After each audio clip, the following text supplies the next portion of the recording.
Olá, tudo bem para vocês?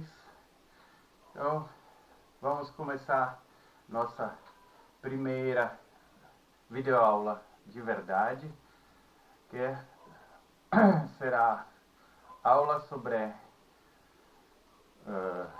vida, assim, como definir a vida, como que foi a origem, a evolução da vida na Terra. Eu sei que vocês já assistiram essa aula ou aula parecida, assim não, EDVT, mas eu vou tentar evitar o máximo possível para repetir aquela aula, apesar que alguma sobreposição vai acontecer. Se vocês olham nesse slide, vocês podem ver que tem lá em cima algumas imagens meio estranhas, né? Que são séries de uma série de vídeo que em inglês se chama The Future is Wild, em português O Futuro é Selvagem. É uma série de 3 vídeos que podem achar na internet, no YouTube. Aí fala sobre o possível futuro na Terra, se a humanidade vai migrar para um outro planeta e a Terra vai ficar sem humanos.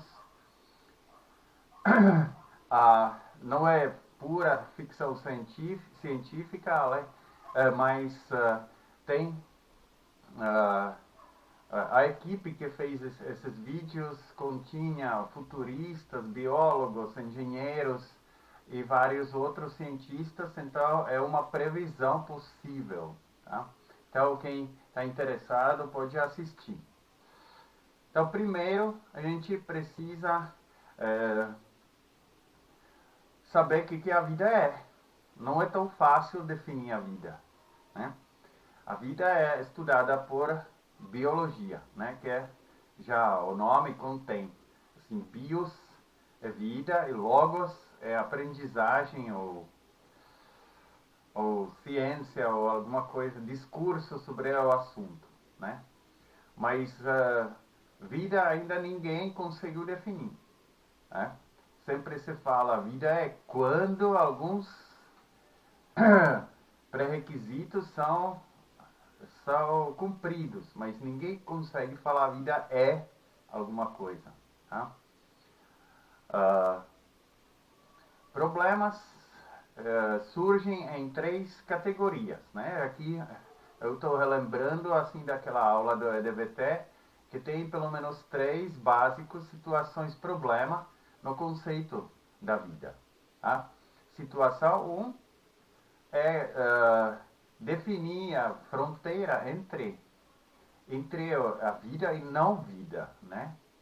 Situação 2 é problema da possível vida extraterrestre, que na EDVT foi tocada só um pouquinho, eu vou falar um pouco mais. A situação 3 é nível hierárquico de um sistema que a gente chama de vida, né? Então, vamos abordar isso rapidinho, porque eu não vou repetir tudo que vocês já sabem do EDVT. Então, situação 1. Todo mundo, assim, intuitivamente, né, reconhece que pedra não é viva, mas, sei lá, um animal é vivo, né? Planta ou bactéria, mesmo que é invisível. Mas tem algumas situações fronteiriças, né, que a gente não consegue falar se aquele sistema é vivo ou não, né? Tipo vírus ou até viroide, que muitas vezes parasita no próprio vírus, né? Os prions, se vocês lembram assim do EDVT, que são proteínas que podem ser modificados, assim, mudam o envelope de sua rotação e provocam essa mudança como catalisador nas outras proteínas. Então, tem alguns atributos da vida, né? Então, mas esse vocês já conhecem. Também falamos sobre a Cíntia, né? Vida sintética, onde tem slide para frente. E sobre a hipótese Gaia, que também, do ponto de vista astrobiológico, é interessante. Então, vamos abordar isso. Então, Cíntia o nome é derivado da síntese, né? Então, é vida sintética, como se fosse, não é completamente, né? Foi escolhido um organismo mais simples que a gente conhece, né? Que é o micoplasma. Foi retirado o genoma dele e foi colocado um genoma totalmente sintetizado, né? Então, artificial. E o que aconteceu foi que, como vocês podem ver, assim, na imagem em cima de mim, então, esse micoplasma, que é um tipo de bactéria, não é fungo, né? Então, ele tem funções, assim, que parecem que ele está vivo, né? Porque cresce em colônias, se reproduz e tal. Porém, o genoma, assim, não contém muita coisa que deveria, porque a gente ainda não conhece muito bem, que é envolvido, assim, na adaptação ou reações de organismo com o ambiente. Então, se vocês mudam um pouquinho as condições do crescimento, aí esse tal chamado quase organismo, né, morre. Então, é uma vida fronteiriça que parece viva, né? Então, não tem variabilidade. Tudo na colônia é tudo clone, né? Porque não tem assim não tem evolução, foi criado, né? Então, talvez assim depois de muito tempo, via mutações e tal, poderia esse organismo sobreviver assim em condições que não são absolutamente constantes, tá? Do contrário, a hipótese Gaia, que a gente já tocou esse tema na outra aula, é definido que o biossistema, de fato, que é conhecido na Terra, poderia ser um superorganismo, ou seja, um organismo assim super complexo, né?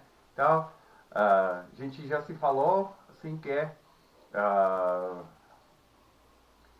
uh, os organismos são interconectados assim por interações, né? Existe também um livro que se chama Skogamandra. É um livro de ficção científica meio antigo, mas lá essa ideia foi bastante pronunciada, no modo parecido com o bem mais novo filme sobre o Avatar, né? Onde também aquela cientista sempre queria tirar as amostras por causa que pareceu que todos os plantas e tal são interligados, né? Então essa é a essência da hipótese Gaia, tá? O que fala para assim, positivamente sobre essa hipótese. Então, por exemplo, temperatura e concentração de CO2, né? Então, a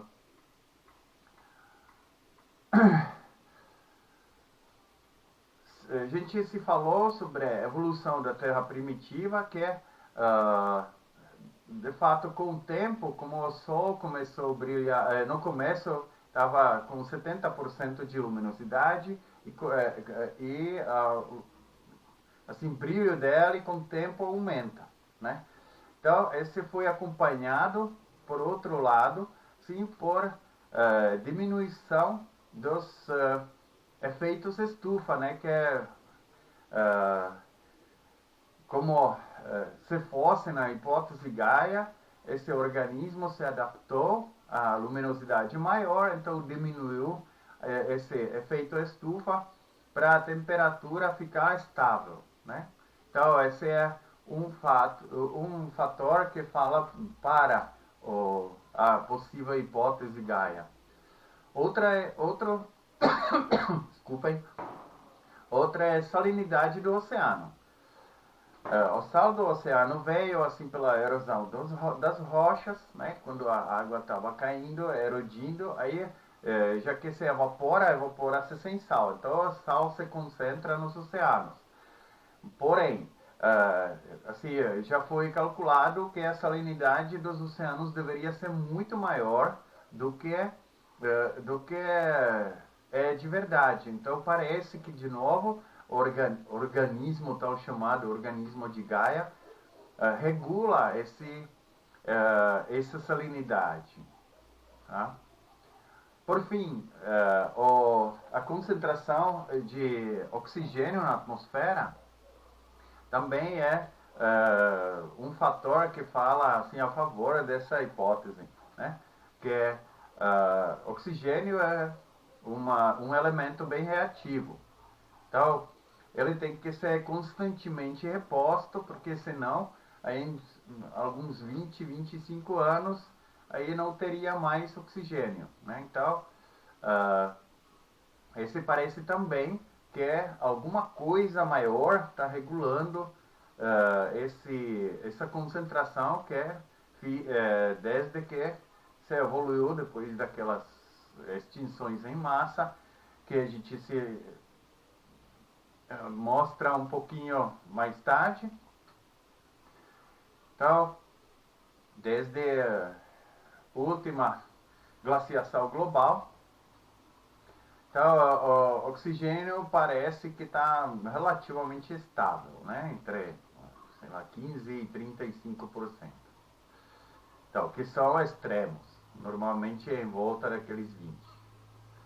Então, esse é um possível organismo. Comparando, assim, então, o que a gente define que é vida é meio difícil, né? Parece. Aonde colocar a fronteira entre sistema vivo e não vivo. Ainda lembrando que alguém poderia falar que Terra é mais rocha do que a matéria viva, né? Então, eu quero lembrar que existem organismos que têm conchas, que têm sépias, tem osso que não é exatamente osso, tem bactérias que têm hematita, porque são guiados pelo campo magnético, então tem como se fosse pedrinhas dentro da célula, então lá ninguém estranha que o organismo não é só massa viva. Né? Então, esse poderia ser também uma coisa que fala sobre possibilidade da hipótese Gaia. Pulando para situação 2, né? Que é assim mais interessante assim do ponto de vista astrobiológico, né? Que é a gente como foi, eu fiquei muito feliz que o EDVT assim tem o nome bem mais apropriado do que era no começo a origem da vida e diversidade dos seres vivos, né?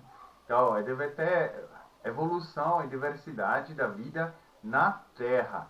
Esse é o importante, porque a gente na verdade conhece só a nossa vida, o nosso estilo que a vida usa para se manter, para evoluir, né, para se adaptar, tá?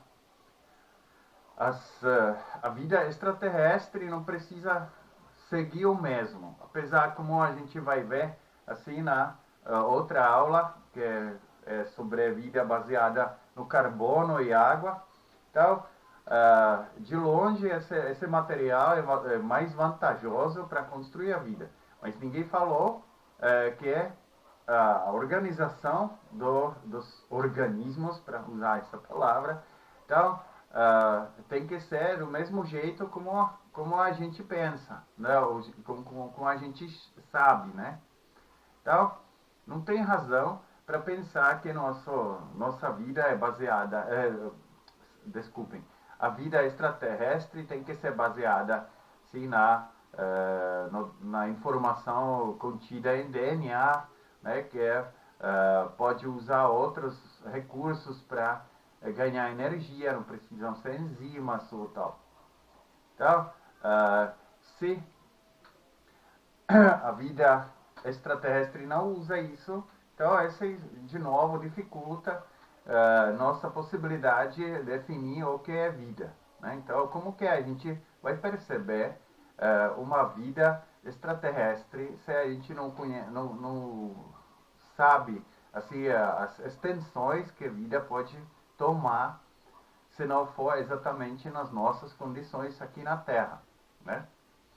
Ah, quero lembrar que o Carl Sagan, né, que foi um grande, ou ainda é, né, grande astrofísico e também fundador, assim, do SETI e fundador, assim, da astrobiologia.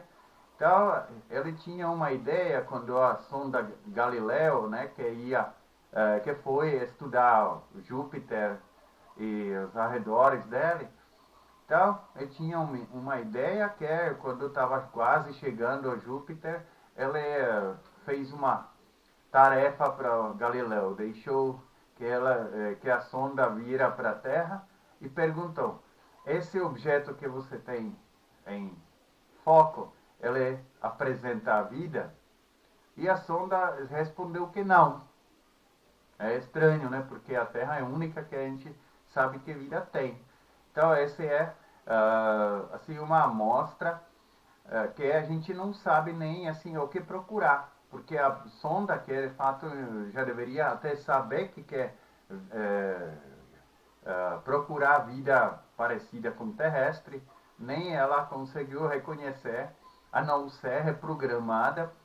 Ainda bem que o Carl Sagan levantou essa questão e fez esse experimento, porque senão a gente estaria muito perdido o que de fato procurar o que a vida é. Né? Então, estou relembrando com esse slide assim, da EDVT, né, que não sabemos se a vida extraterrestre utiliza água, mesmo que é vantajosa.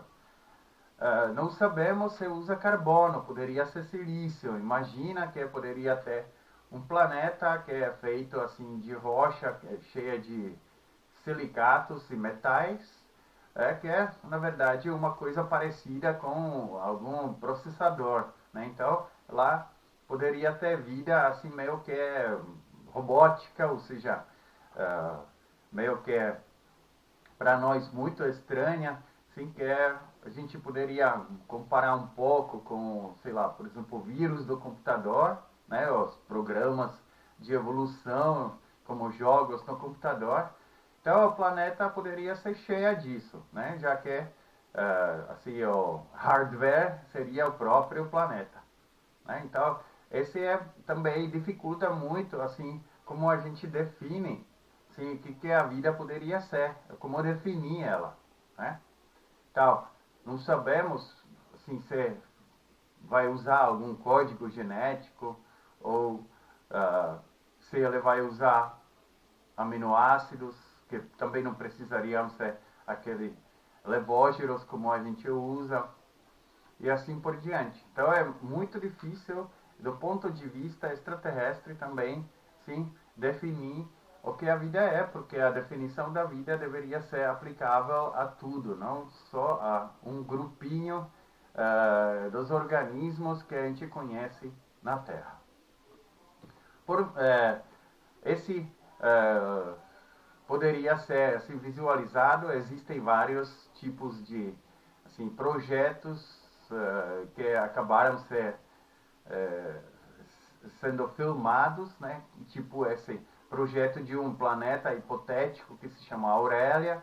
Aqui em cima de mim vocês podem ver um dos links, porque pode ser também assim, esse deveria ser um vídeo completo, que eu vi que não tem resolução muito grande, mas tem vários que são dissecados em partes, que eu recomendo muito para assistir, para ter uma visão que a vida poderia ser fora da Terra. Né? Isso também é feito a partir de considerações científicas.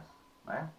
Então, tem planeta onde tem, de fato, animais que fazem fotossíntese, que são aqueles aqui, à esquerda, lá em cima, né, que esse planeta ele orbita sim, um Sol que é uma estrela anã vermelha.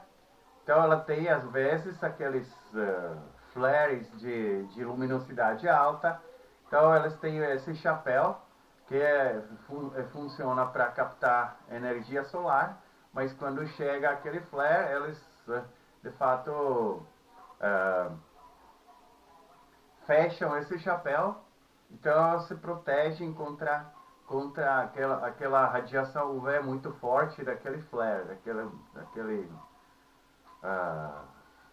atividade enorme, assim, aquele pulso de atividade enorme da luminosidade da estrela. Aí tem vários bichos que comem raízes, ou seja, raízes, né? Sei lá, as pernas desses animais plantas, né? E tem predadores que comem aqueles bichos que eu mencionei antes e assim por diante. É bastante interessante ver. Tem até um organismo que parece que quando está satisfeito com comida, ele vive assim como micro-organismos. Aí quando está no tempo de fome, todo mundo se junta, faz um super-organismo que pode sair de água e pode de fato começar a matar todos os outros que estão assim na superfície sem água. Então, esse também não é tão longe assim, a gente conhece aqui na Terra o Dictyostelium, né, que faz coisa parecida, né? Então, outro é Projeto Darwin 4, né, que é também planeta hipotético,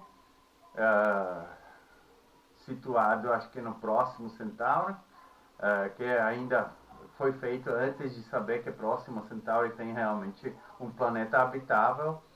E aqui à esquerda tem imagem de vários tipos de animais, né, que vivem lá, desde super enormes até, sei lá, alguns predadores, tem plâncton voador entre as árvores e tal.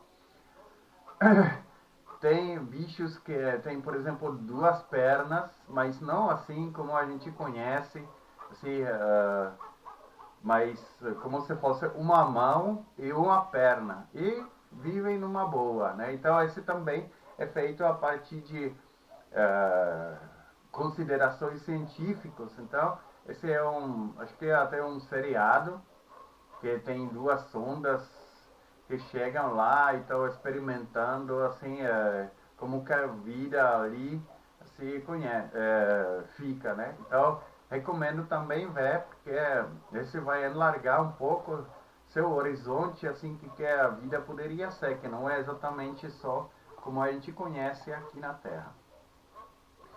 Então, para terminar essas situações, então a terceira situação, problema básica é que a gente não sabe o nível da organização que a gente poderia chamar de vida, né?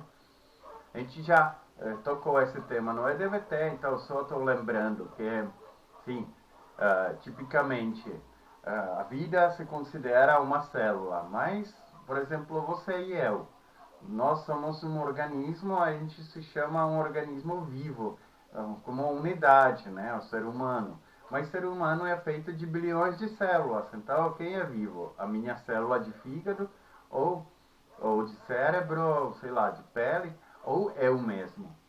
Aí considerando ainda mais longe, a gente pode ver que existem colônias de organismos, tipo formigas, ou vespas, ou abelhas, né, que tem indivíduos que são bem especializados. Formigas podem ter até 17 formas diferentes, assim, operários, rainhas, soldados e vários coletores e tal. Então, um sem o outro não sobrevive. Então, quem é, na verdade, organismo vivo? É a formiga ou o formigueiro inteiro? Tá? Então, só lembrando que a gente nem nesse nível de organização não consegue definir o que a vida é. Tá? Então, lembrando do EDVT, que assim, o darwinismo, sim, coloca alguns atributos que a gente interliga com o conceito da vida, né? Então, os atributos da vida que a gente considera assim, mais atualmente, né? Tá? Então, são esses quatro. Possibilidade de autorreprodução. O sistema tem que ser capaz de produzir seus descendentes, né? Então, se for clonado ou se for na forma sexual, essa é outra parte, né? Mas ele tem que ser possível que, de algum jeito, ele se multiplica, né? Sozinho. Então, ou seja, usando energia de fora, né? Material de fora, mas assim que a informação contida nele permite que ela se duplica ou simplesmente multiplica. Outro é que tem, tem herança, né? Que assim, se o organismo se divide, a parte dela vai ficar diferente da outra, né? Como, sei lá, se produzem os glóbulos vermelhos que não tem núcleo e tal. Então, glóbulo vermelho, quando ele morre, ele não consegue, na verdade, não quando ele morre, mas quando ele vive, ele não consegue se multiplicar, não consegue passar a herança para ninguém. Né? Tem que passar toda a informação para seus organismos filhos. Né? Então, tem que, de algum jeito, não só reproduzir, mas tem que se reproduzir com a informação contida assim, no organismo mãe. Né? Além disso, tem que apresentar alguma variabilidade, alguma variação da informação contida. Lembram que assim, o Darwin trabalhou com populações de organismos, né? Então, isso significa que os organismos assim, não podem ser iguais, porque se chega a uma mudança de condições, então, se todo mundo é clonado, vai sofrer com essas mudanças no mesmo jeito. Se tiver uma variabilidade, então alguém tem uma melhor chance de sobreviver nessas condições e alguém pior. Então, pode ocorrer a seleção natural e o organismo sobrevive. Então, tem que ter uma variação assim na informação contida da informação, desculpem, da informação contida nesse organismo. Tá? Então, por fim, tem que ter chance de deixar descendente. Não significa que já que se reproduziu, deixou o descendente. O descendente tem que sobreviver, tá? Então tem que herdar tudo, aí tem que conseguir, de fato, chegar à vida adulta e conseguir se também reproduzir. Nem sempre isso acontece, né? Então, essa é outra condição, que o descendente daquele organismo, pai ou mãe, tem que sobreviver e se tornar de novo o organismo mãe ou pai.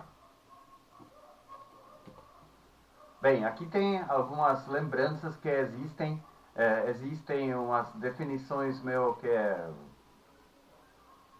exóticas, né, um pouco assim, extremistas, né, que Dawkins falou que o que é importante é, na verdade, o gene, porque ele muta e a mutação se reflete assim como ela é expressa e ela não tem interesse na expressão, ela simplesmente faz isso. Então, essa é aquela teoria de gene egoísta, que não se importa o que acontece após a mudança dela. Do contrário, no outro lado, essa definição do Dawkins, na verdade, fala assim na nível de organizacional bem baixo, né?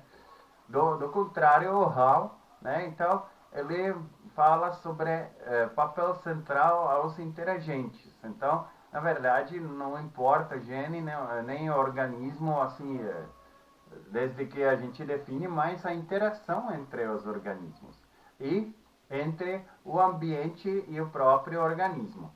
Então, esse ele coloca como a preferência assim de atributo de vida. Então, a gente pode ver que a situação está bem mais complicada do que a gente pensa. Então, se a gente sintetiza, então os atributos mais presentes nas definições que a gente viu até agora, que vocês deveriam lembrar do EDVT, é que o organismo deveria ter autorreplicação, né? Que a gente acabou de falar, que é ligada assim, à autorreprodução, né? E os descendentes. Deveria ter mutação, que provoca aquela variabilidade dos organismos que, em soma, assim, permite que a população sobreviva mesmo assim, testada pela seleção natural. E o que a gente não mencionou até agora é metabolismo. Né? Nosso organismo é sistema aberto, termodinamicamente, então o sistema precisa trocar energia e trocar matéria, né? Única coisa que é fechada é informação. Tá? Então, metabolismo garante, de fato, transformação de energia de fora na forma que pode utilizar dentro do seu organismo para se auto-organizar, para se defender, reproduzir e tal. Então, listamos assim as dificuldades de definir a vida. Então, tudo bem. Então, agora a gente passa para a segunda parte, que é como são os conceitos da origem da vida aqui na Terra. Né? Então, conceitos são diversos. Eu não vou lembrar todos assim, do EDVT, onde tem aquela a biogênese que você coloca, que exemplo, que você joga uma roupa suja num canto, aí daqui a 21 dias nascem, sei lá, moscas. Então, esse já deixo para EDVT. Mas, assim, se a gente vai pensar só no biogênese, né, então, conceito desse é que cada ser vivo é produzido a partir de um outro ser vivo. Então, a questão é, o que foi primeiro, né? Certo. Então, da onde, de fato, a vida começou, né? Então, tem chance de explicar isso via dogmas ou mitos, né? Sim, que são usados mais pela religião, ou algumas teorias, né, que são mais usadas pela abordagem científica. Tá? Então, dos mitos a gente não vai mostrar muito, essa aí também é parte da EDVT, mas eu não posso deixar assim de mostrar aonde pode esse dogma, nesse caso, chegar, né? Que é o James Ussher, que foi arcebispo da Supremo, assim, da Irlanda, né? Na verdade, acho que da Inglaterra, mas estava situado na Irlanda. Então, ele fez uma abordagem, assim, dogmática, tipo, ele analisou a Bíblia, né? Ele juntou as idades, assim, dos patriarcas, desde Adão, sei lá, Abraão e tal, né? Até Noé. Depois juntou assim os fatos históricos obtidos na Bíblia sobre os reis e assim por diante, até os fatos históricos que a gente conhece assim da vida mais recente, e chegou que nossa Terra e a vida deveria ser criada exatamente assim 6.004 atrás, ou seja, agora já é 24, né? Seja 4.004 anos antes de Cristo, né? Se a gente vai usar calendário juliano proléptico, deveria ser dia 23 de outubro nesse ano, e ainda chegou à conclusão que foi às, às 6 horas da tarde, né? Só que, assim, se a gente usa, assim, rigorosamente o que ela calculou, então esse dia seria sábado. Então, sábado, que foi sétimo dia antigamente, né? Então, na verdade, o Deus descansou, né? Então, errou feio. Então, a gente não vai abordar mais esses temas dogmáticos. Eu queria só mostrar como que é também possibilidade de definir a origem da vida, né? Então, a origem da vida, assim, do ponto de vista científico, assim, pensando na biogênese, não na biogênese, né? Então, tem algumas dificuldades, porque, assim, as primeiras fases de vida não deixaram nenhum fóssil, né? Ou alguma pista, né? Então, esse obscurece, de fato, a origem da vida como a gente conhece. Charles Darwin, né, se colocou aquela hipótese que os organismos, assim, via especiação, né, se poderiam evoluir assim de menor número e menor número, assim, organismos mais e mais antigos, então a gente poderia ter um ancestral em comum, né? Então, esse é uma assim, visão científica, né? A outra é que poderia ser, ela supôs que de fato esse poderia acontecer assim numa sopa, em aspas, né? Simplesmente uma solução de algumas poças onde poderiam ter assim alguns biomoléculas, né? Que com o tempo poderiam assim se juntar e fazer alguma coisa maior até chegar a um ser vivo, né? Esse depois de quase 50 anos, então o Alexander Oparin, né? Ele lançou assim essa hipótese mais assim mais elaborada, né? Que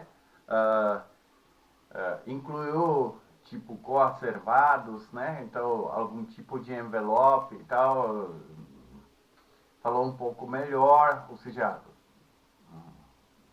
apresentou as condições desses poços maior do que a visão do Darwin, né? E possíveis interações que poderiam acontecer lá, né?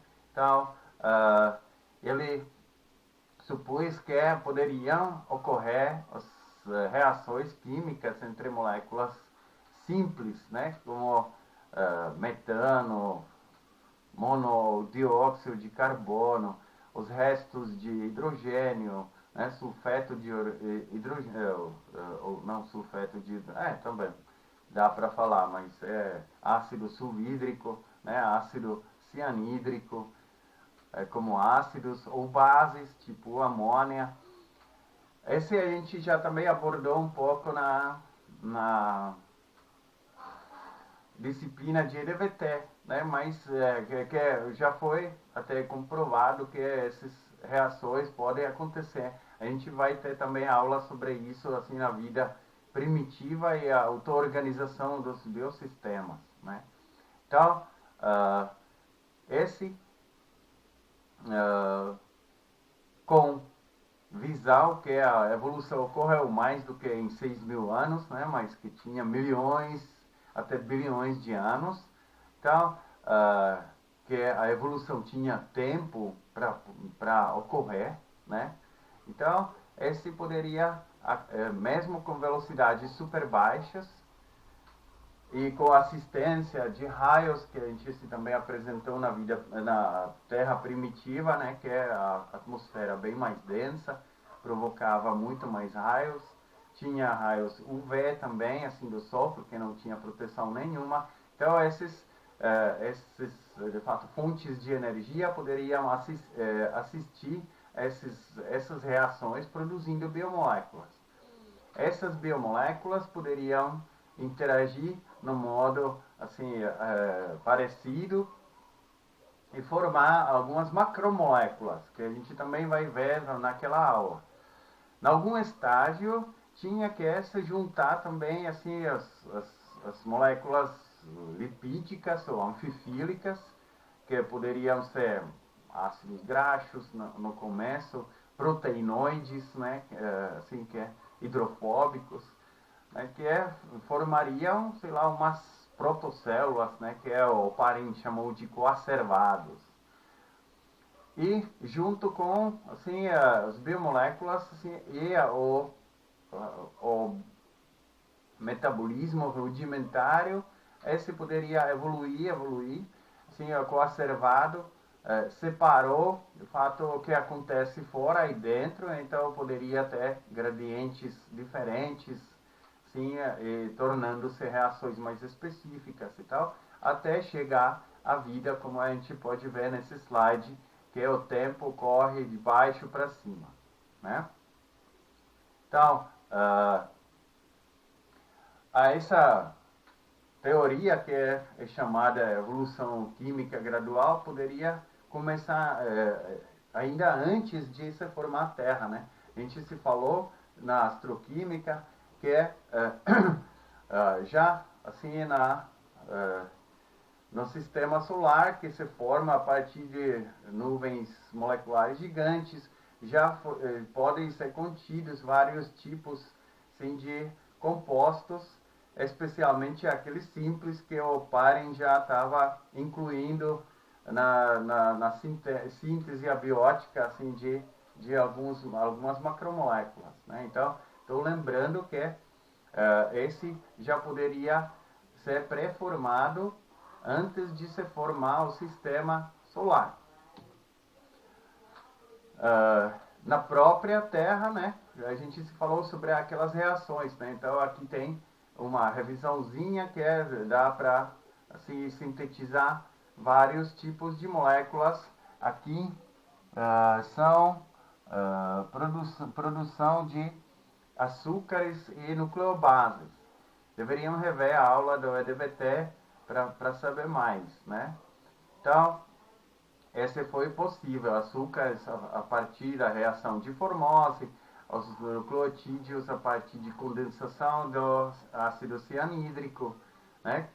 Então, dá para ver isso que até na Terra tem condições para fazer biomoléculas, não precisavam só chegar do espaço.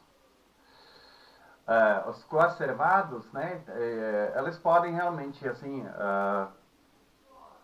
se formar sim, de várias maneiras. A gente vai ver também numa organização que pode ser com a ajuda de geysers de água quente,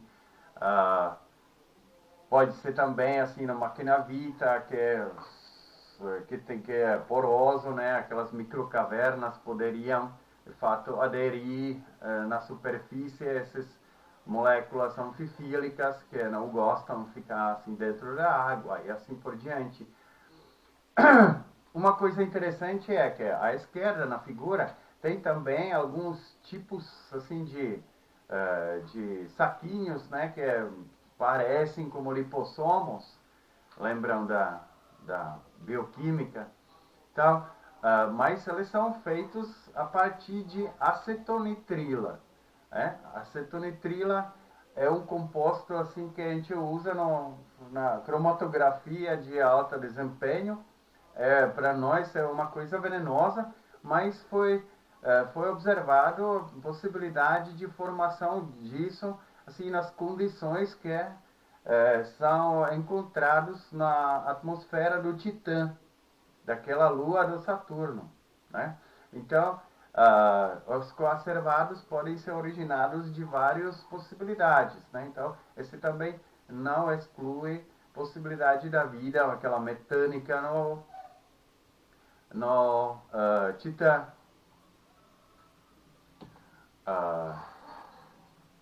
Do assim, conceito de origem da vida, né? Tem que também lembrar que existem aquelas duas versões mais aceitas, né? Que a vida começou com o metabolismo, né? Que é aquela teoria que se chama mundo proteico, né? O metabolismo primeiro. Ou que primeiro se formou alguma molécula de informação, né? Então, essa é aquela teoria de replicador primeiro, ou seja, mundo do RNA. Então, tem que, na verdade, sempre ter algum sistema químico que se autossustenta, tá? Pode ser hiperciclos assim, metabólicos ou pode ser uma molécula de informação que é capaz de reescrever si mesma, né? Então, isso implica que, assim, eles conseguem, de fato, poder ter filhos, né? Assim, tem descendência. Replicador por código genético replicado, né? Metabolismo, sim, poderia se dividir assim se for encapsulado em coacervados, né? Então, mas teria que preservar todo o hiperciclo, que é meio que complicado. Do contrário, assim, o replicador não precisa muito metabolismo, né? Porque ela precisa só se escrever. E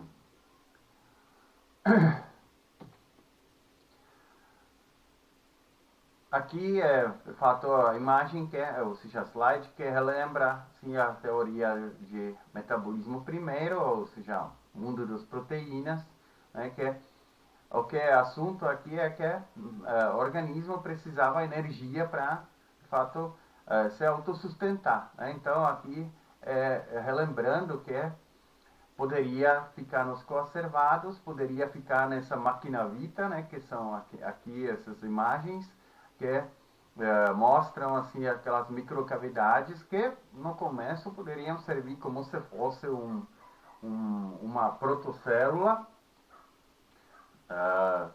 de pedra que era eletricamente assim permeável, né, com as outras, então eu tinha alguma possibilidade de conexão para fora, né? Aí o metabolismo precisava para se autossustentar a energia que poderia ser também usada pela essa rocha que é formada assim de sulfetos de magnésio, de ferro, que são mais importantes, né?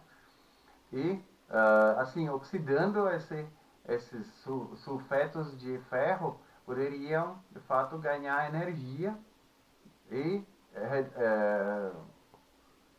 os equivalentes redutores na forma de hidrogênio que poderia ser usado para construir macromoléculas, né? Na bioquímica a gente se falou, né, que de fato nesse nosso mundo sim, sim, a síntese de moléculas maiores e maiores normalmente, especialmente na química orgânica, né, ocorrem pelas reações de redução, né?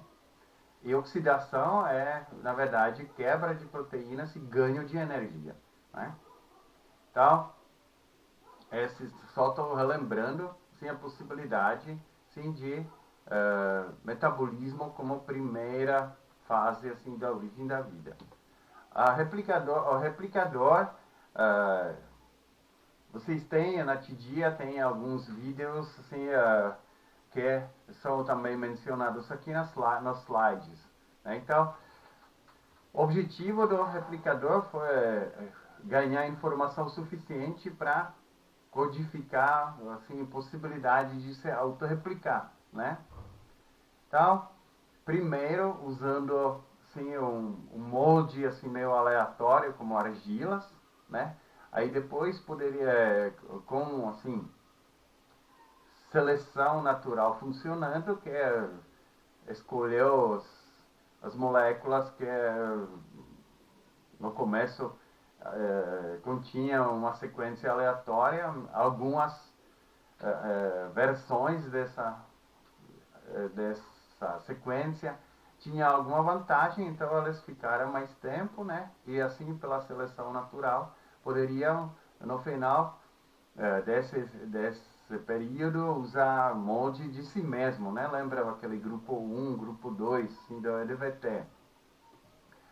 A argila realmente assim é interessante, né? Porque é abundante na natureza, isso vocês lembram também, foi encontrada em meteoritos, né? Então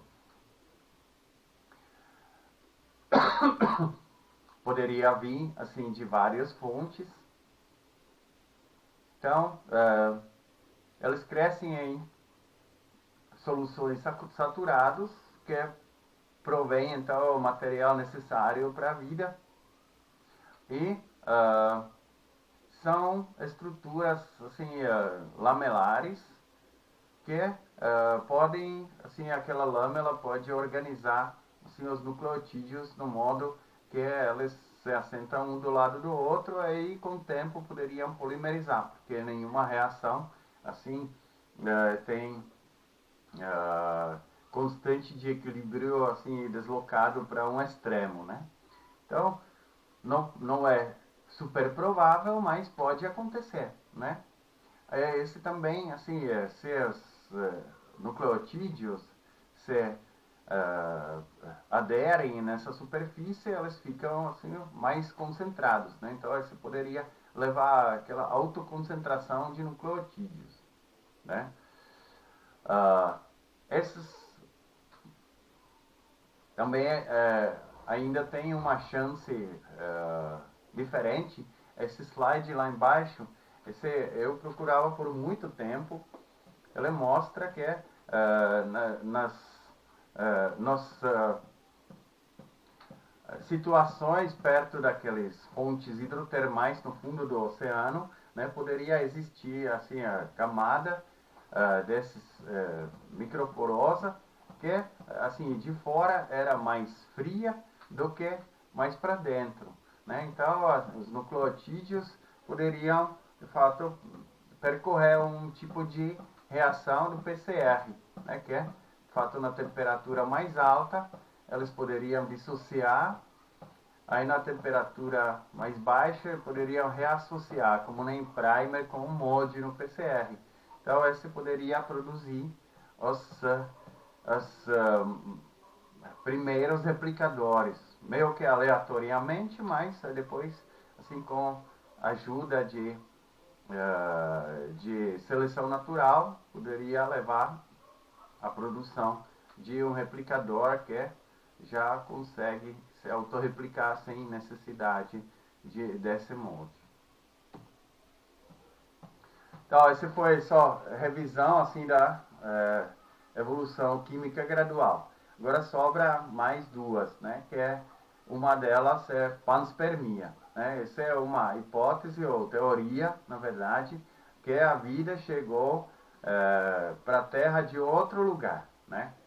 Não resolve a origem da vida como assim como todo, né? Só resolve como se originou vida aqui na Terra, que chegou já originada assim de outro lugar, né? Tem muitos defensores dessa teoria, até Lord Kelvin, o próprio Fred Hoyle que deu o nome do Big Bang, né? E Francis Crick, né? Que era um dos que desvendaram assim a estrutura do DNA e tal, então essa teoria ainda tem bastante assim defensores, apesar que ela não resolve assim por completo se a origem da vida, né? Simplesmente chegou a vida de outro lugar. Mas interessante é aquela teoria que se chama neopanspermia. Significa um modo diferente assim de a vida chegar. Não chegou a vida própria, mas chegaram de fora as biomoléculas, né? Então, a gente sabe que algumas moléculas relativamente complexas podem ser achadas nos asteroides, nos cometas. Então, se eles passarem assim sem ser destruídos por calor para a Terra, que, por exemplo, dos cometas poderiam passar assim via se passa a cauda do cometa pela atmosfera, então não se aquece ninguém, aí as moléculas poderiam chegar aqui intactas. Nossos meteoritos poderia ser assim que assim o meteorito não aquece por completo, assim só as camadas externas, então as internas podem ter temperatura que ainda permite assim sobrevida dessas moléculas, né? Então poderiam chegar do espaço e encurtar a situação, que na Terra não precisava ser feito tudo de vez. Esse também, assim, a gente sabe que existe um ciclo de gás e poeira, né, que poderia ser incluído também, assim, numa, assim, numa origem e a evolução da vida, né, que é, assim, o sistema assim, planetário pode ser formado de uma explosão de uma supernova, enriquecido em compostos, se forma, vive, no final a estrela de novo assim, ou explode em supernova ou em aquela nova, né, assim, ao fim do nosso Sol, e espalha o material de novo assim, para se formarem outros sistemas planetários, né? Então existe um ciclo de vida tipo gás e poeira que é muito maior do que o sistema solar. Uh, Umas evidências, né? Então em 2004, então Stardust se aproximou de um cometa e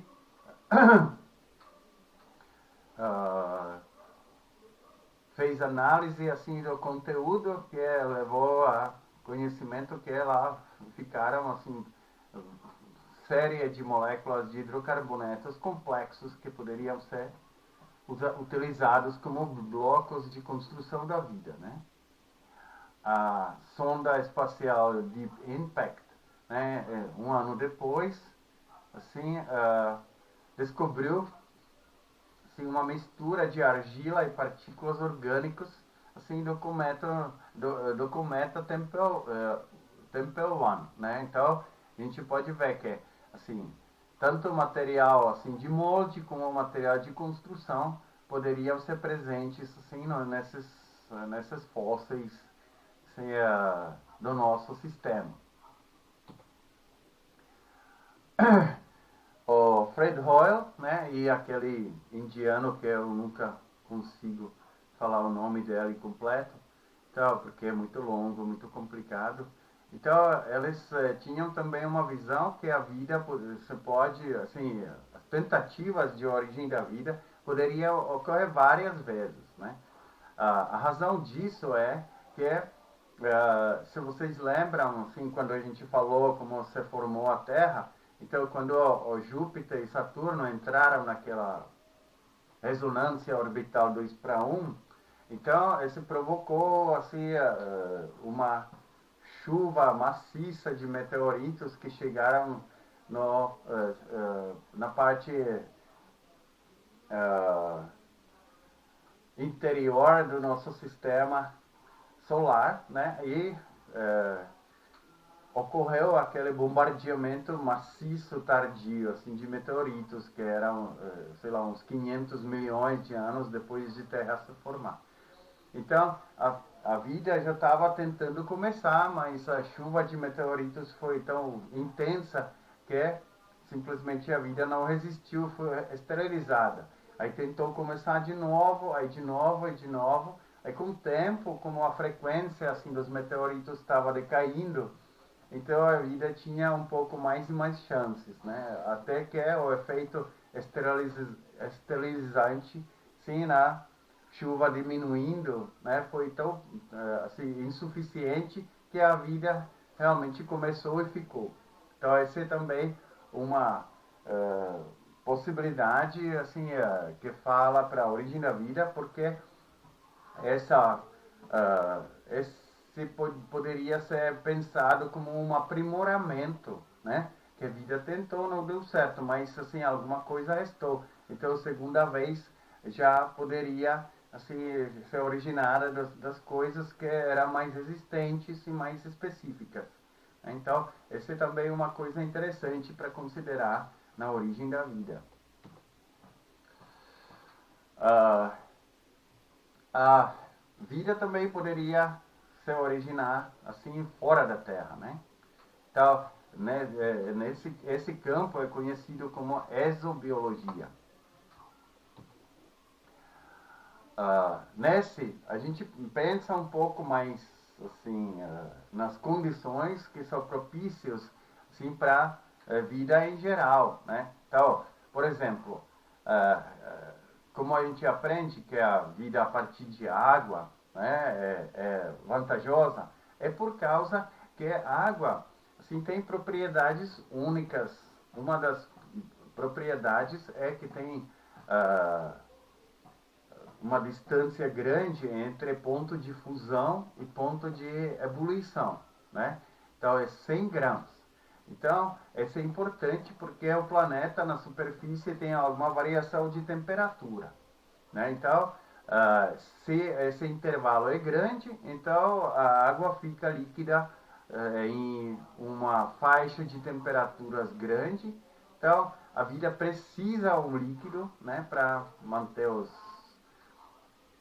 compostos dissolvidos que podem interagir para tiver algum eletrólito e assim, né? Que não seria possível no estado sólido ou gasoso. Então, a faixa de temperaturas onde o composto fica líquido é importante, né? Então, fora disso, a água, como a gente pode ver nessa figura, tem assim, o ponto de fusão e ebulição bem elevado. Isso significa que ela fica líquida na presença de maior luminosidade assim do Sol, né? Então, mais perto do Sol consegue ficar líquido do que todos os outros que estão mostrados aqui, tá? Temperatura maior significa reações mais rápidas, tá? Então, fora de ter uma grande extensão de temperaturas onde a água fica líquida, também o sistema é mais aquecido, então as velocidades de reações são mais altas. Se a gente observa lá embaixo nessa figura, assim, a extensão de temperaturas de metano líquido, né, que acontece lá no Titã, né, como uma outra possibilidade de vida. Então a gente pode ver que metano não é muito bom, porque tem só 20 graus, mais ou menos, assim, a intervalo entre estado sólido e gasoso, né, onde ela fica líquido. Então, esse é meio ruim, porque qualquer mudança um pouco mais brusca, né, poderia evaporar o ambiente necessário para a vida ou congelar, né, que também assim não vai ser muito vantajoso. Felizmente, assim, no Titã tem também presença de um pouco de etano. Aí, como a gente vê aqui na figura, etano já tem essa faixa de temperaturas onde fica líquida 96 graus, tá? Então, a mistura de metano e etano pode ficar assim com uma faixa maior, né? Então, esse de fato também fala sobre a possibilidade da vida sim, num meio líquido, né? Então, como que seria? Será que alguém conhece assim essa figurinha assim do Duck Dodgers? Sim. Será que essas condições poderiam da origem da vida na Marte.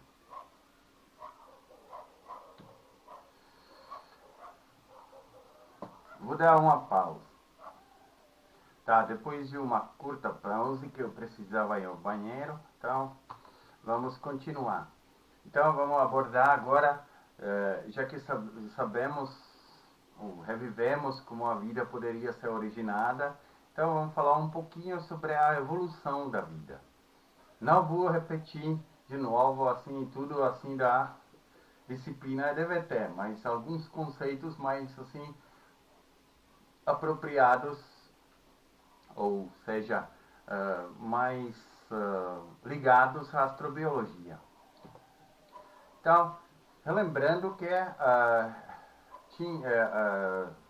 a evolução a gente costuma dividir em alguns éons, eras, épocas e períodos, né? Então, lembrando que os éons eram o primeiro, foi aquele Radiano, né? Depois veio o Arqueano, depois Proterozoico e depois Fanerozoico, né? Que são nomes, sim, de Hades, né? De uma parte arcaica. Depois Proterozoico significa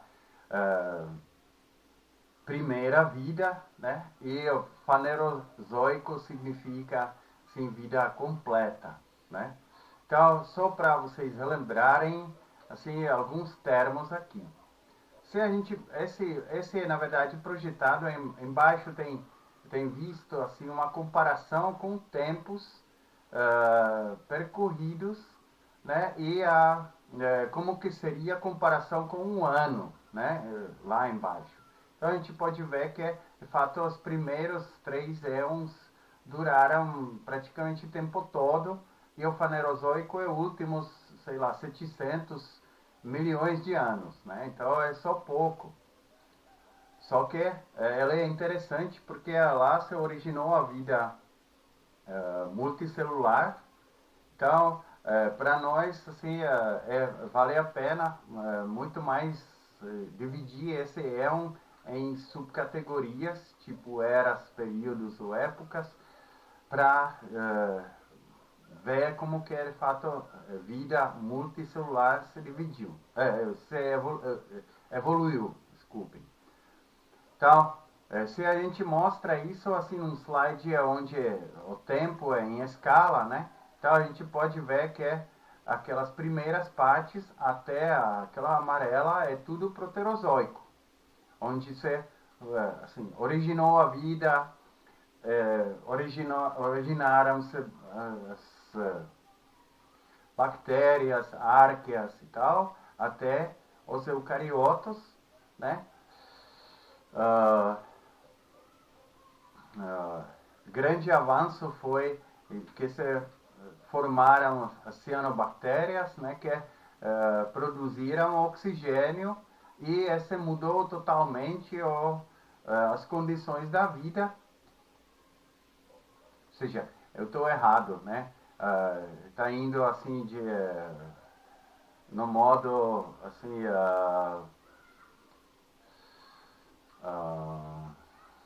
como relógio, né? Então as partes vermelhas e cor-de-rosa, eles são aqueles primeiros que são até a amarela, né? Então essa amarela é proterozoico, né? Aí se originaram cianobactérias e mudaram muito as condições da vida na Terra, como a gente vai ver daqui a pouco. Então, aqui tem uma comparação interessante, assim, dos primeiros estágios da evolução da Terra e comparado também um pouquinho com possibilidade, assim, como que isso percorreu no Marte, né? Então, já que eu tenho que ficar assim na frente da câmera um pouco mais distante, eu não consigo ler tudo isso, mas é só lembrança, assim, que na verdade, assim, os passos cruciais que a vida se originou e começou, assim, e se formou na vida celular, aconteceu relativamente cedo, né? Já aqueles 4 a 3,8 bilhões de anos atrás. O que foi passo importante, falei que foi o surgimento assim das cianobactérias. Aqui tem uma árvore não enraizada, assim, filogenética, assim, dos três domínios que a gente também já mencionou no EDVT. Então a gente pode ver que tem parte de árqueas, parte de bactérias. As bactérias, elas conseguiram de fato começar a fazer um tipo de fotossíntese. Só que no começo, assim, não era fotossíntese completa como a gente conhece hoje, né? Hoje a fotossíntese tem dois sistemas fotossintéticos, né? Sistema 1 e 2, que aqui são em cores verde e cor de rosa. E único grupo, assim, do grupo dos cianobactérios conseguiu juntar esses dois sistemas fotossintéticos em um tandem, né, uma sequência, e esse foi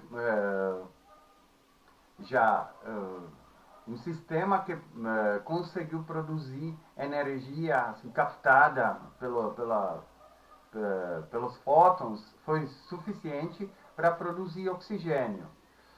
A seta vermelha mostra, na imagem à esquerda, mostra como que depois, de fato, na endossimbiose, assim, essas bactérias entraram assim provavelmente nas árqueas, né, e formaram o eucarioto como a gente conhece hoje. Então, eucarioto também tem esses dois fotossistemas e pode fazer produzir oxigênio e assim os equivalentes redutores, né, para se construir. À direita tem os fotossistemas, né, como que são hoje, que precisam ser dois fótons, né, para conseguir arrancar assim, os hidrogênios da água, que é muita energia necessária. Aqui tem como que foi mais ou menos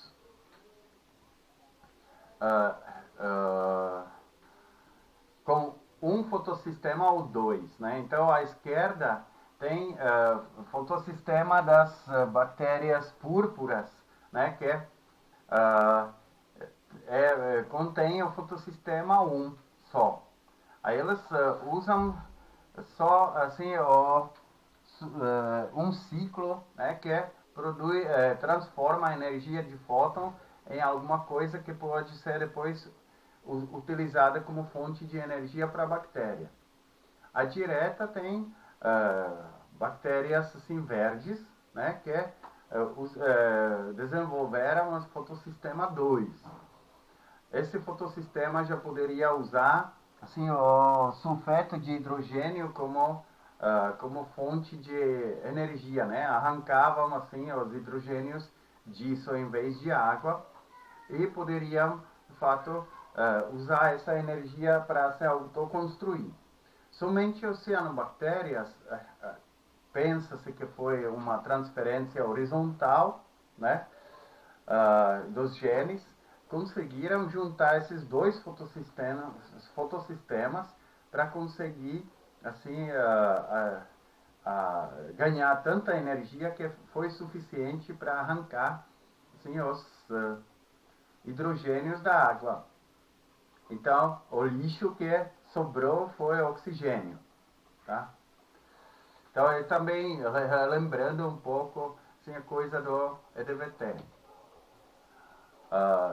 Esse fotossíntese tem também lançado um tipo de evolução, onde a gente pode ver que assim, as setas verdes assim, mostram como poderia se diversificar o fotossistema assim, para fotossistema 1 e 2 e depois poderiam ser juntados para fazer esse tandem.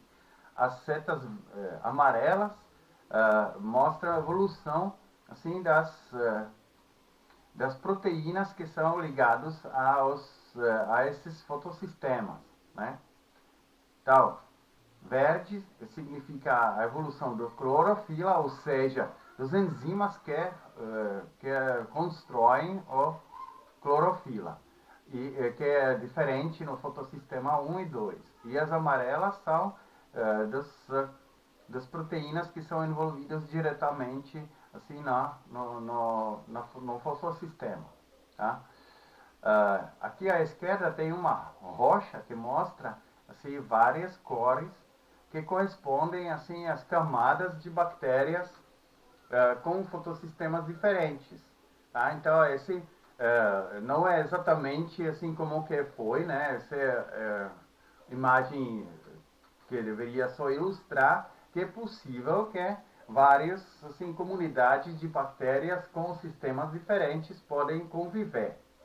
Então, esse fato poderia servir como possível sim,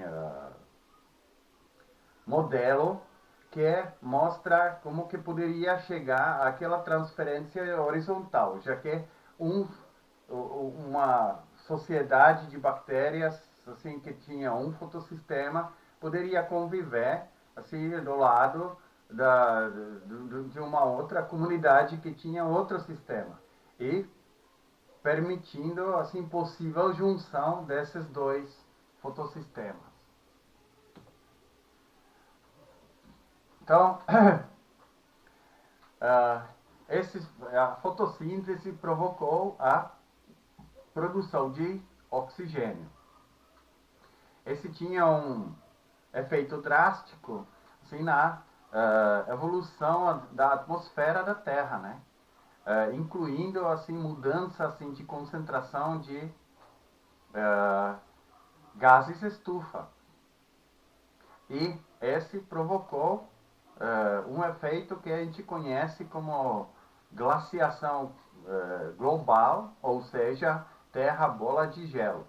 Se vocês também deveriam já lembrar sim, do EDVT, né, que acontece que é por alguma mudança assim, da composição, aí o sistema de tamponamento de temperatura não aguenta assim, essas condições e pode acontecer que a Terra esfria, esse provoca de fato maior albedo da Terra, que significa que maior parte da luz é refletida, que leva de novo a um resfriamento até a Terra se congela na superfície por completo. Esse leva algum tempo até que as reações que estão debaixo desse gelo sim, conseguem chegar em nível energético que rompem esse gelo, que pode ser pelo vulcanismo ou pode ser também no modo biótico, como a gente se mostra,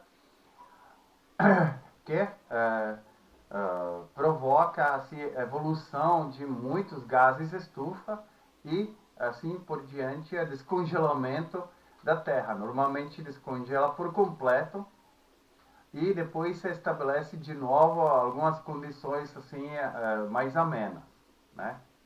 Então, esse tem tudo a ver com linha do tempo, né? Essas glaciações sempre acontecem quando a Terra muda assim a quantidade assim, de gases estufa. Aqui a gente pode ver que assim nos primeiros estágios tinha metano. Depois de evolução de oxigênio, metano foi removido, foi provocado algumas glaciações, né? Quando o nível de oxigênio chegou a um certo nível, isso poderia de novo provocar a glaciação. Tá? Então, as últimas glaciações aqui são nessa figura, as últimas duas, né, que mostram que, na verdade, eles não são ligados a, por exemplo, extinções em massa. Eles não necessariamente provocam extinção em massa, que essas são provocadas mais por outros fatores que a gente se menciona mais tarde. As glaciações podem ter várias razões para ocorrer, né? Então, uma dessas, né, que foi antes dessa dupla, né, a glaciação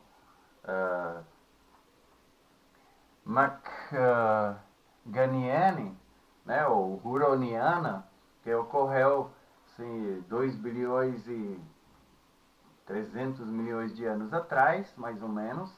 Né? Então, você pensa que a fotossíntese, se naquele tempo produziu, tinha rodínia, né? Então, produzia um monte de oxigênio e, por fotossíntese, capturou bastante CO2. Né? Então, esse diminui o efeito estufa, então diminui também o poder tamponante assim, daquele ciclo carbonato-silicato e a Terra congelou.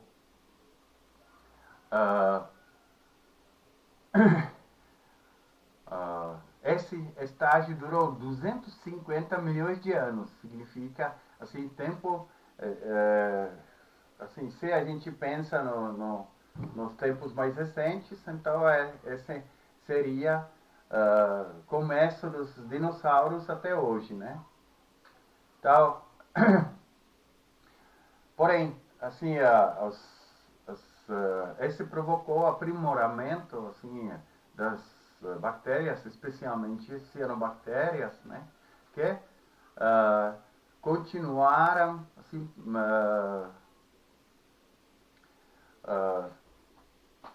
vivendo, conseguiram assim sobreviver e começaram a fazer algumas placas que são escuras e essas placas na verdade assim absorveram mais gelo, mais calor assim do sol, né, e provocaram consequentemente sim, o descongelamento. Quando o descongelamento aconteceu, então no contato com a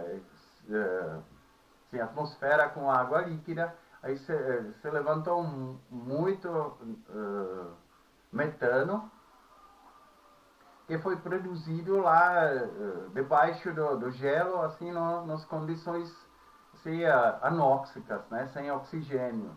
Aí isso também ajudou a descongelar essa bola de neve. Tá? Segunda bola de gelo que eu quero mencionar, né, que aconteceu assim, antes de vida. Peraí, esqueci de falar que na verdade, esse provocou, de fato, um passo evolutivo, né, após dessa terra de bola de gelo, se apareceram primeiro os eucariotos. Tá? Aqui tem a segunda, aí logo depois a terceira, que são aquelas que aconteceram em período geológico relativamente curto, né, uns 100 milhões de anos. Então, esse foi tempo que a rodínia começou a se... Tem duas versões. A rodínia começou a se romper. Essa é uma teoria. Outra é que a rodínia, de fato, impediu os correntes oceânicos assim, trocarem a água quente com a fria dos polos para Equador e vice-versa. Né? Então, se ficar água parada, então esse significa assim, falta de nutrientes, né? Um monte de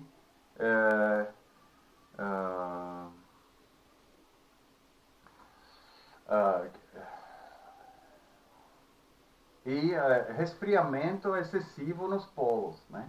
Então, esse poderia provocar aquela terra bola de neve, ou gelo.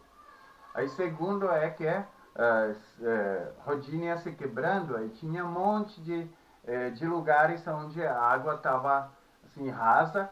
Então, esse foi propício para os estromatólitos, né, que são feitos de cianobactérias. Assim, se proliferaram tanto que provocou aumento de oxigênio, que diminuiu de novo o efeito estufa e a terra congelou. Então, esse poderia ser causa dessa glaciação. Tá? A terceira, que foi relativamente logo depois da segunda, né? Foi 540, 580 milhões de anos atrás. Então, tem assim, causas parecidas, né? Que poderia ser agravados com presença assim, de poeira assim, vulcânica que bloqueou a luz do sol.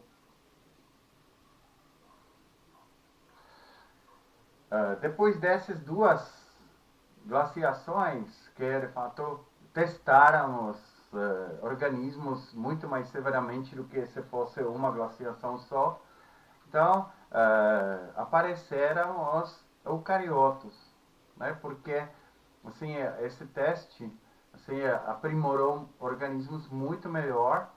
Então, os eucariotos conseguiram assim, depois de descongelamento, aí sempre aconteceu um grande boom assim, de crescimento. Né? E já que tinha eucariotos fotossintéticos, então esse provocou assim, uma mudança brusca no oxigênio, na concentração de oxigênio, que a gente pode ver daqui a depois desse slide, né, que é só assim por curiosidade, mostra como que seria terra de bola de neve em futuro, assim nas condições de distribuição dos continentes de hoje. O que eu queria continuar é que a produção de oxigênio pela fotossíntese tem alguns pulos, né, que a gente pode ver. Esses pulos são interligados com as glaciações que eu mencionei. Aquela no centro é aquela primeira que eu mencionei e aquelas duas que são mais à direita são a segunda e terceira. Né? Então a gente pode ver que sempre depois dessas glaciações a concentração de oxigênio aumentou bastante.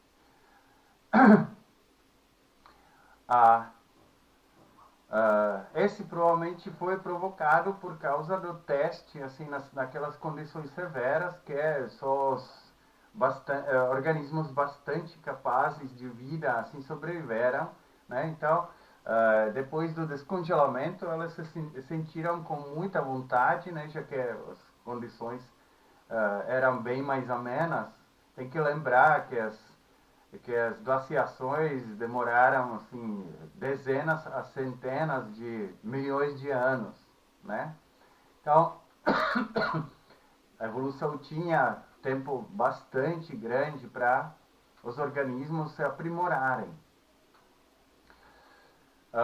Então, depois de descongelamento, então ocorreu o boom assim de crescimento dos organismos que eram já acostumados com condições muito mais severas do que essas condições depois da Terra bola de gelo. Né? Então, isso provocou também um boom de fotossíntese e elevação do nível do oxigênio. Né? Elevação do nível do oxigênio significa que tem energia suficiente para construir uns organismos mais sofisticados. Né? Então, antes dessa primeira, tinham procariotos. Depois disso, o nível de oxigênio permitiu que evoluíssem os eucariotos, né, que têm organização celular muito mais complexa do que os procariotas. Aí depois daquelas duas últimas glaciações globais, então, os organismos estavam tão aprimorados que o oxigênio subiu para praticamente aqueles 20, 21%, que permitiu, assim, nessa quantidade de oxigênio, formação de associação das células e se formaram os organismos multicelulares. Tá? Essa figura também mostra o mesmo, né? Falando um pouco assim que os oceanos antes daquela primeira eram anóxicos, então sem muito oxigênio. Depois dela, os oceanos ficaram mais oxigenados, pelo menos assim, mais perto da superfície. Aí no Fanerozoico, que começa depois daquelas duas glaciações que eram em seguida, aí permitiu assim a vida multicelular. Então, esse é lembrança assim que as glaciações podem ser também um impulso grande para a evolução, assim, tomar passos novos e novos horizontes.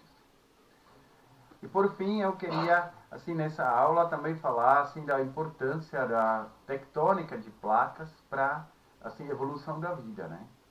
Então, a gente lembra, assim, do EDVT, né? Ou talvez vocês tinham aquela geologia e paleontologia. Então,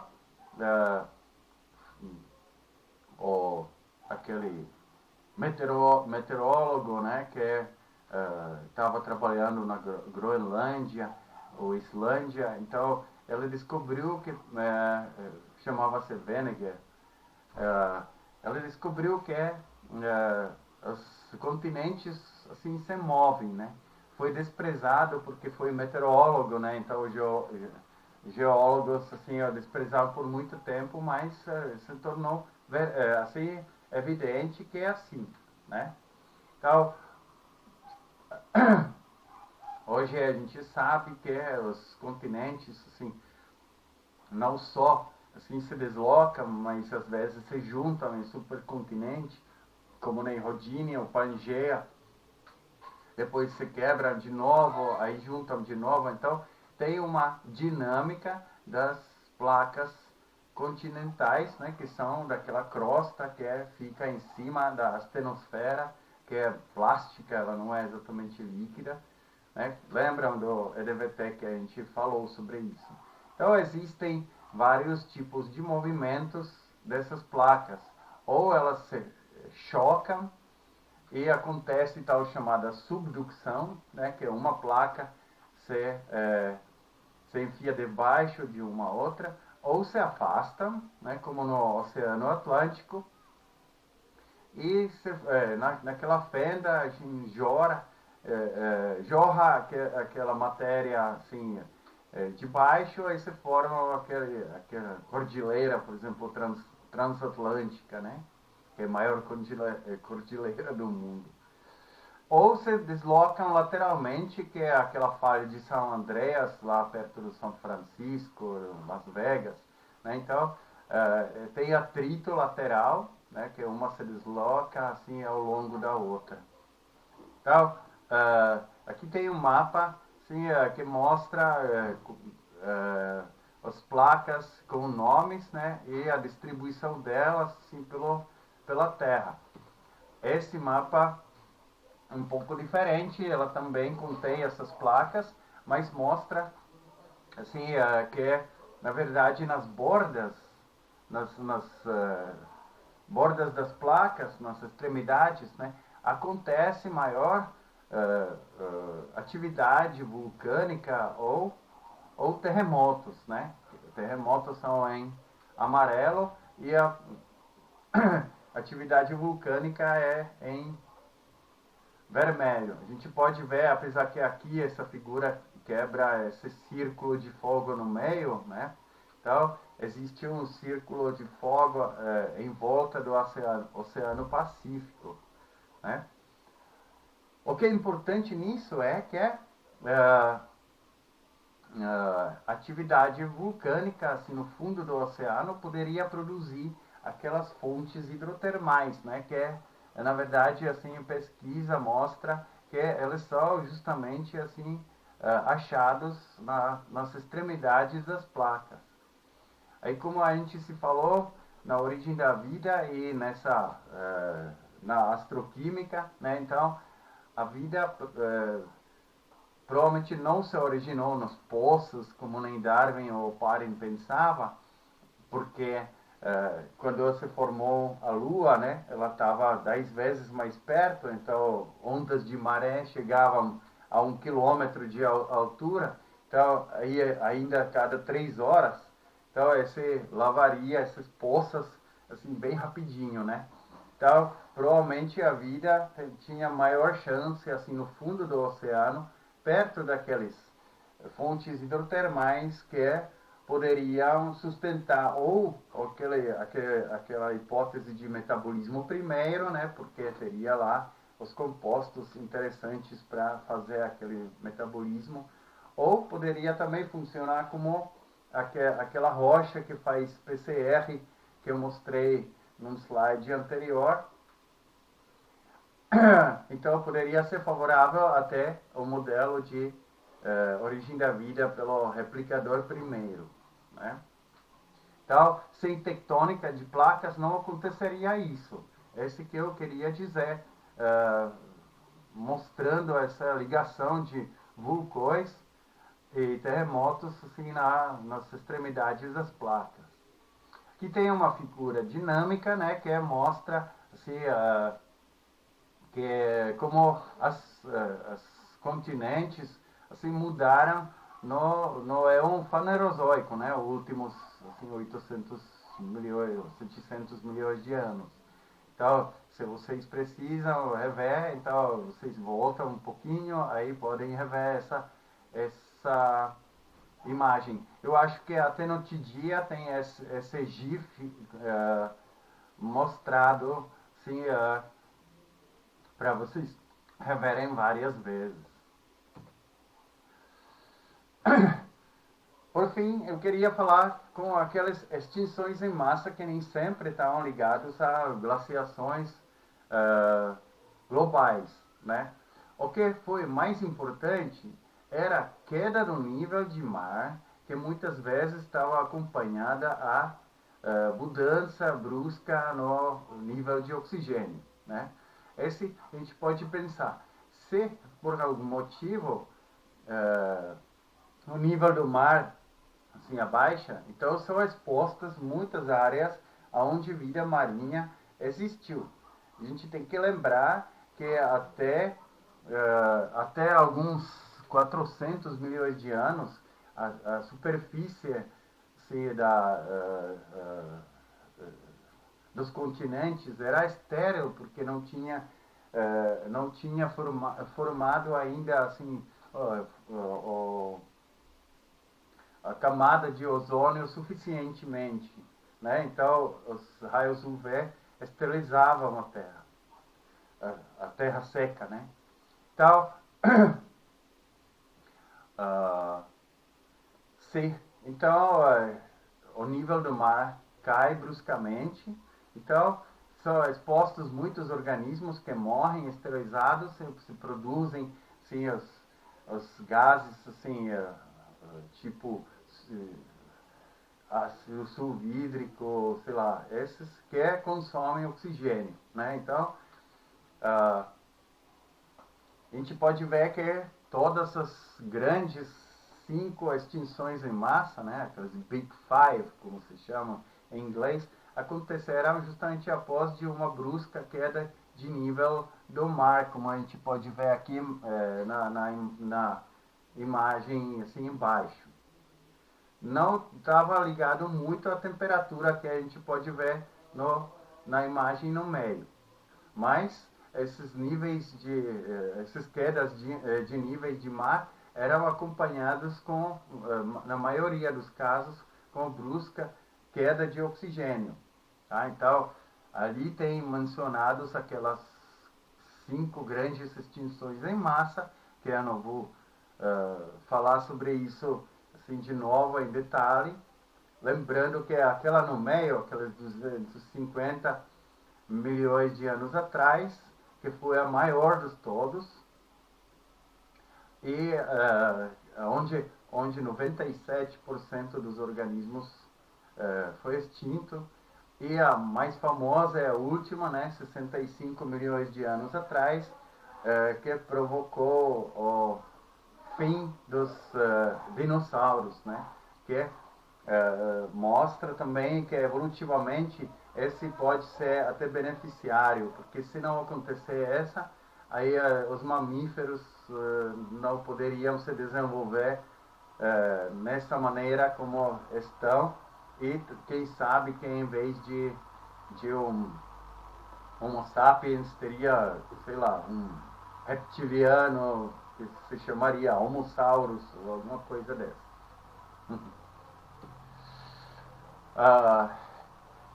As extinções em massa podem ser provocadas sim, de várias maneiras, né? Sim, uma dessas, assim, do ponto de vista astrobiológico interessantes é impactos de meteoritos, né? Então, aquela que acabou com dinossauros, aí os cientistas têm quase certeza que poderia que foi impacto de um bólido assim, de mais ou menos 11 quilômetros de diâmetro que provocou essa extinção, né? Porque esse leva a vários fatores que já explicamos assim, no EDVT, mas assim, brevemente. Tem onda de choque, depois tem a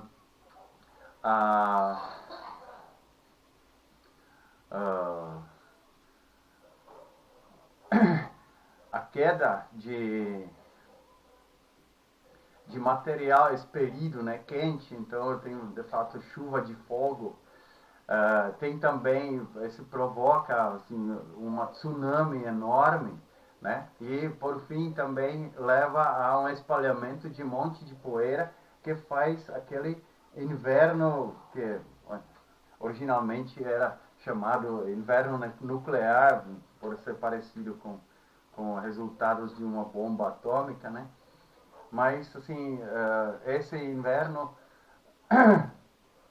também assim severo, porque acontece bruscamente, não tem mudança climática assim devagar suficiente que a evolução pode agir, né? Então esse poderia ser assim uma causa da extinção, apesar que os novos estudos falam que provavelmente esse foi o ponto final, que alguma coisa já estava ruim, que os dinossauros estavam começando a ser extintos, e essa foi a última gota assim que de fato acabou com elas.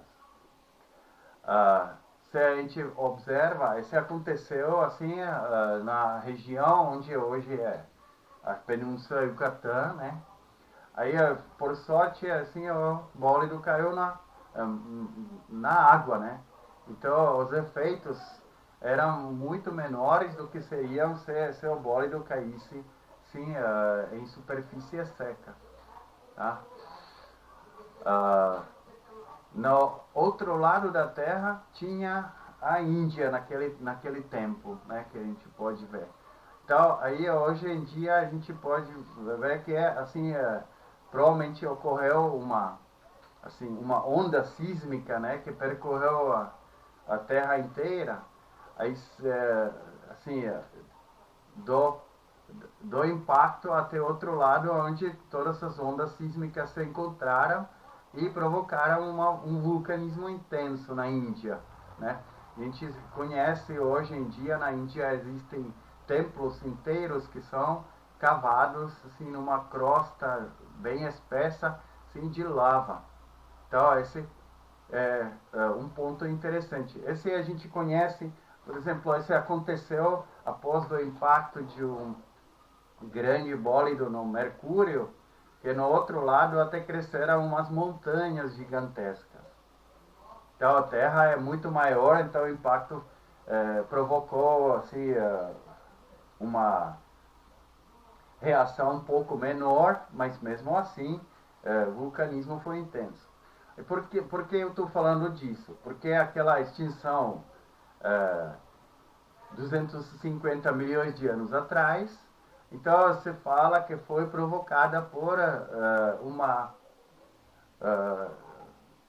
milhares de anos duradoura atividade vulcânica intensa na Sibéria, né? A Sibéria é uma parte da Terra que ficou o maior tempo da idade da Terra assim fora da água. Aí não se sabe de onde veio isso.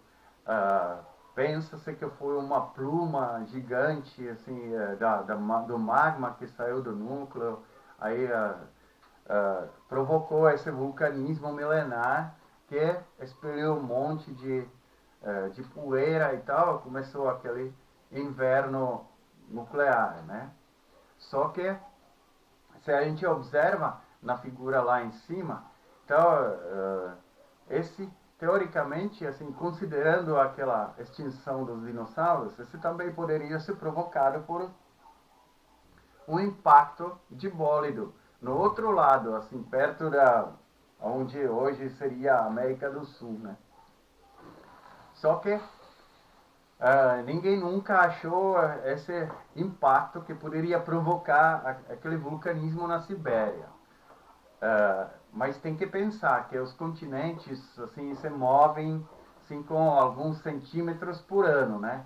Então, 250 milhões de anos, aquele impacto que poderia provocar aquela extinção maior de todas, já poderia sumir por causa da subducção de uma placa debaixo da outra, né? Então, esse ainda é a comprovar que realmente aconteceu naquela extinção maior das todas. Bem, esse foi tudo nessa aula. Aqui tem algumas referências para vocês estudarem e a gente se vê na próxima aula. Então, desejo bom estudo. Espero que na próxima aula eu vou ficar um pouco menos nervoso. Tchau. Esqueci que tem aqui ainda alguma bibliografia adicional. Então, agora tchau para vocês.